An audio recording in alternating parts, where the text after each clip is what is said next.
Bismillahirrahmanirrahim. Assalamualaikum warahmatullahi wabarakatuh. Alhamdulillahirabbil alamin, hamdan wa syukurillah, amma ba'd. Puji syukur kita panjatkan kehadirat Allah Subhanahu wa taala atas berkat dan rahmatnya lah sehingga kami dari kelompok 7 masih bisa mempresentasikan materi mengenai desain kurikulum.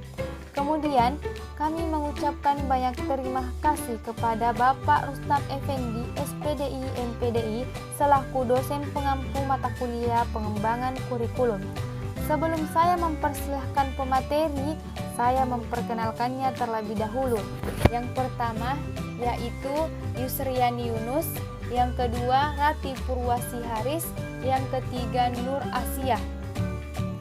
Jadi langsung saja saya persilahkan kepada pemateri pertama memaparkan materinya. Baiklah, saya akan membahas terkait desain kurikulum. Yang pertama, kurikulum subjek akademis. Kurikulum ini lebih mengutamakan isi pendidikan. Belajar adalah berusaha menguasai ilmu sebanyak-banyaknya. Orang yang berhasil dalam belajar adalah orang yang menguasai seluruh atau sebagian besar isi pendidikan yang diberikan atau yang disiapkan oleh pendidik. Selanjutnya, karakteristik kurikulum subjek akademis. Yang pertama, korelatif kurikulum, yaitu pola organisasi materi atau konsep yang dipelajari dalam suatu pelajaran dikorelasikan dengan pelajaran lainnya. Yang kedua, unifit atau konsentratif kurikulum, yaitu pola organisasi bahan pelajaran yang tersusun dalam tema-tema pelajaran tertentu yang mencakup materi dari berbagai disiplin ilmu. Yang ketiga, integratif kurikulum atau tidak adanya warna disiplin ilmu. Yang keempat, problem solving kurikulum, yaitu pola organisasi ini yang berisi topik pemecahan masalah sosial yang dihadapi dalam kehidupan dengan menggunakan pengetahuan dan keterampilan yang diperoleh dari berbagai mata pelajaran atau disiplin ilmu. Selanjutnya, kelebihan kurikulum akademis. Yang pertama, mengedepankan intelektual siswa karena pendidikan berfungsi untuk memelihara, mengawetkan, dan meneruskan budaya tersebut kepada generasi berikutnya. Yang kedua, pemilihan aspek-aspek dalam satu mata pelajaran yang mampu membantu tersistemnya sebuah pemahaman. Terakhir, mempersiapkan manusia dari dunia intelektualisme kepada dunia aktual, yaitu masyarakat. Next, kelemahan kurikulum akademis. Pertama, para pengembang kurikulum subjek akademis lebih mengutamakan penyusunan secara logis dan sistematis daripada menyelaraskan urutan bahan dengan kemampuan berpikir anak.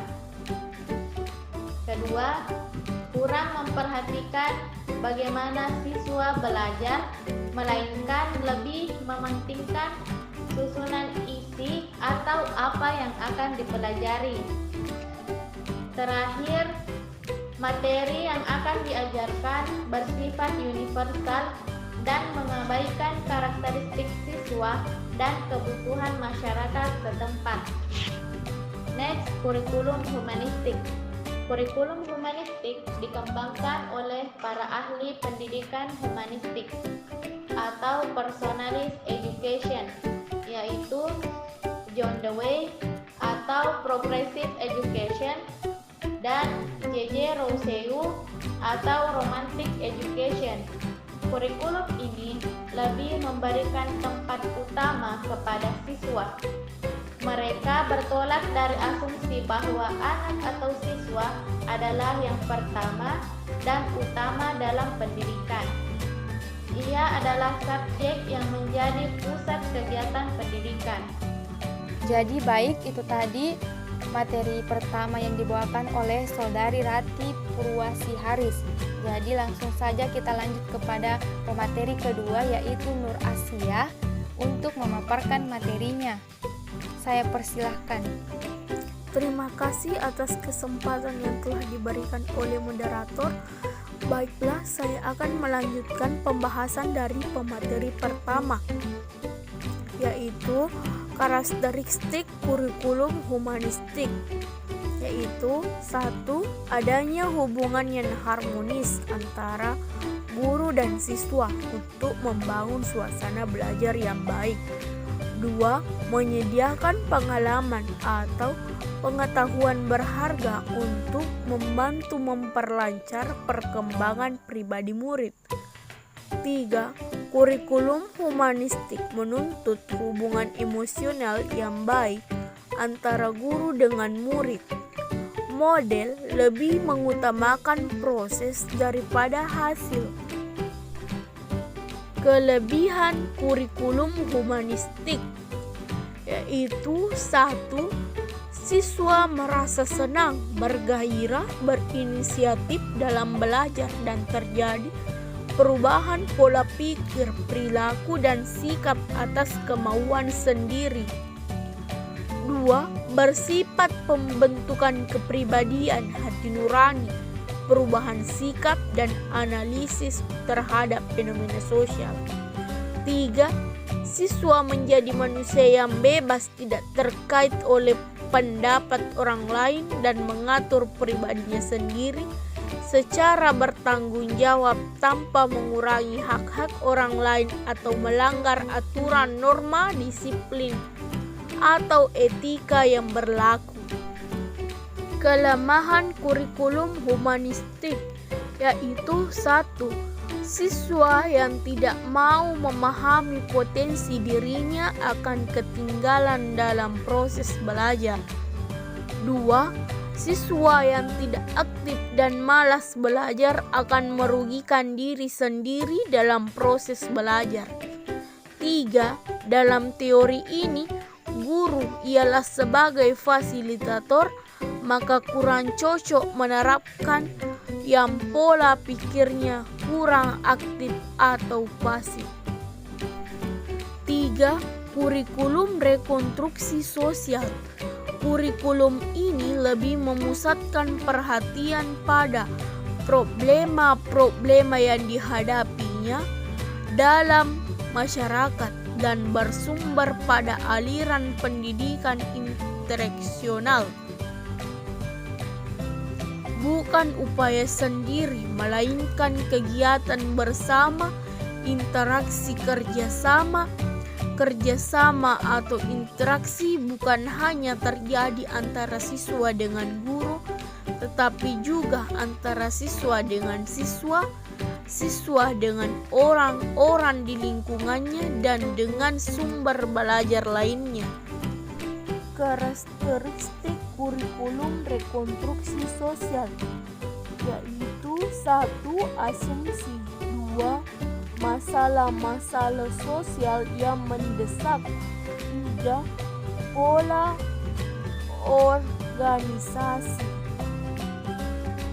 Kelebihan kurikulum rekonstruksi sosial, yaitu 1. Kurikulum ini berorientasi ke masa depan yang memfokuskan pada panggilan pada sumber-sumber alam, kesejahteraan masyarakat, masalah air, dan lain-lain. 2.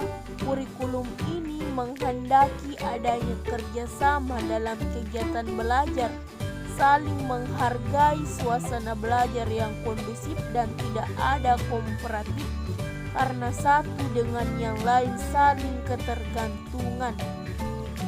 3. Dalam kegiatan evaluasi, siswa turut serta memilih, menyusun, dan menilai bahan yang akan diujikan. 4. Sasaran evaluasi tidak hanya terfokus pada tingkah penguasa siswa, tetapi lebih penting bagaimana dampak kegiatan sekolah terhadap perubahan masyarakat. Baiklah, itu tadi materi kedua yang dibawakan oleh Saudari Nur Asia. Langsung saja saya lanjut ke materi ketiga, yaitu kelemahan kurikulum rekonstruksi sosial. Diperlukan bantuan para ahli disiplin ilmu dalam menganalisis, memecahkan masalah sosial, dan membuat kebijakan sosial. Kemudian, interpretasi para ahli tentang perkembangan dan masalah-masalah sosial berbeda. Dan yang ketiga, kurangnya perhatian pada penerapan dan dinamika inovasi. Kemudian kurikulum teknologi. Di kalangan pendidikan, teknologi sudah dikenal dalam bentuk pembelajaran berbasis komputer, sistem pembelajaran individu, kaset, atau video pembelajaran. Banyak pihak yang kurang menyadari bahwa teknologi sangat membantu menganalisis masalah kurikulum. Dalam hal ini, pembuatan, implementasi, evaluasi, dan pengelolaan instruksional atau pembelajaran. Kemudian, karakteristik kurikulum teknologi, yaitu tujuan diarahkan pada penguasaan kompetensi yang dirumuskan dalam bentuk perilaku. Kemudian metode yang merupakan kegiatan pembelajaran sering dipandang sebagai proses mereaksi terhadap perangsang-perangsang yang diberikan, dan apabila terjadi respon yang diharapkan, maka respon tersebut diperkuat. Kemudian, organisasi bahan ajar. Bahan ajar atau isi kurikulum banyak diambil dari disiplin ilmu, tetapi telah diramu sedemikian rupa sehingga mendukung penguasaan suatu kompetensi. Kemudian evaluasi. Kegiatan evaluasi dilakukan pada setiap saat pada akhir suatu pelajaran, suatu unit ataupun semester.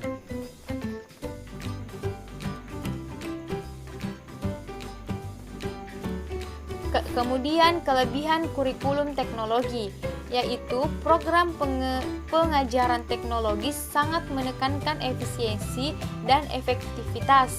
Dan yang kedua, dengan pengajaran model ini, tingkat penguasaan siswa dalam standar konvensional jauh lebih tinggi dibandingkan dengan model-model lain.